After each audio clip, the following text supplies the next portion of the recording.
Chapter 2 Minangkabau. The people.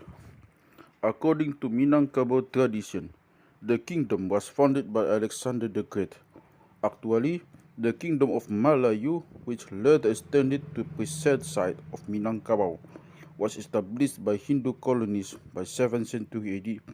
The name Minangkabau first seems to have appeared in a list dated 1365 AD, giving the names of lands and districts in Sumatra, which are tribute to the Javanese kingdom of Majapahit.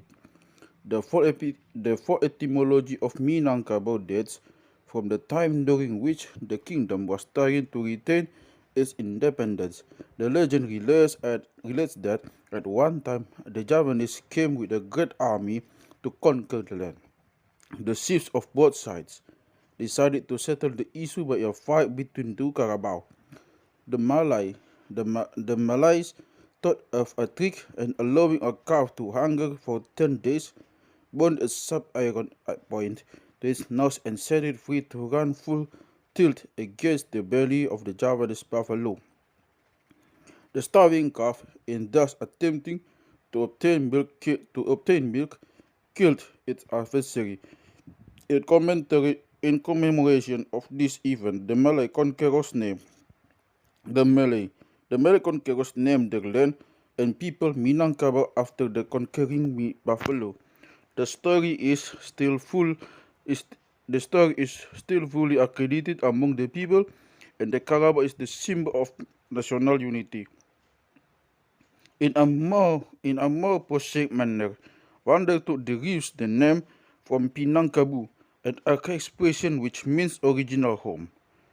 This derivation seems the more likely since Minangkabau was in fact the cradle land of the Malays, which while about 1.5 million Malays have remained in Minangkabau proper, an equal number migrated in Hindu times to Malacca and other coastal places to the archipelago. These Malays, often called the Tiro Malays, have adopted a patrilineal form of family.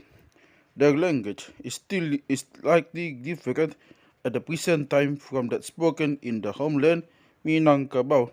In the 14th and 15th century, the ancient kingdom of Minangkabau covered the whole of central Sumatra. This kingdom was divided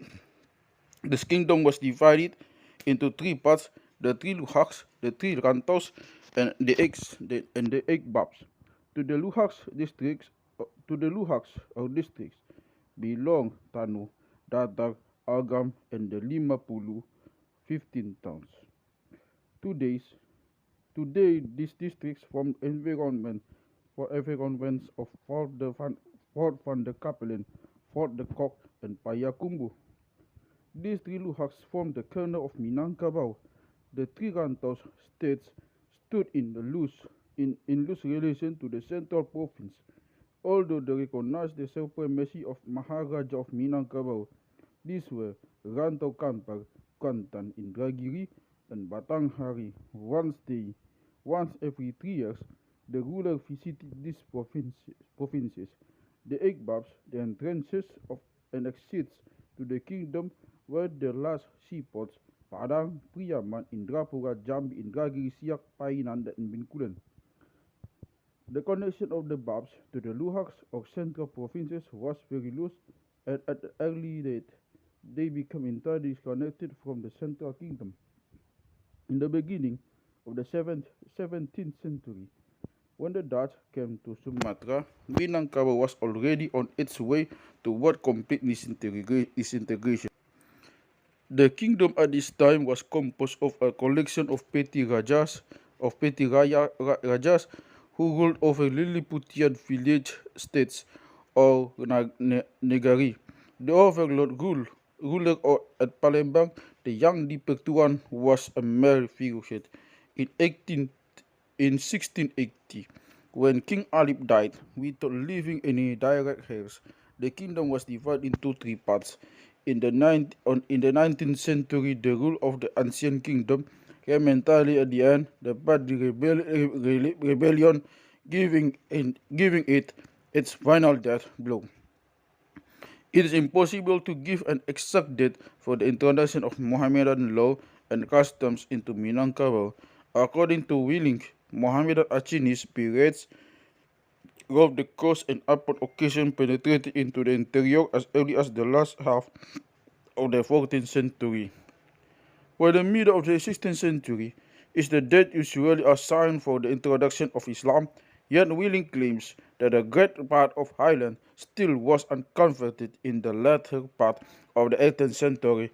In the beginning of the 19th century, Mohammedan priest padri became discontented with the pagan state of the country and resorted to force killing and enslaving all who resisted the introduction of the strict Mohammedan law.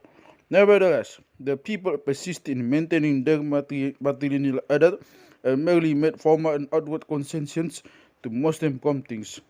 In matters of religion, however pagan they remain at heart, they make pretense of Mohammedan public ceremony and prayer.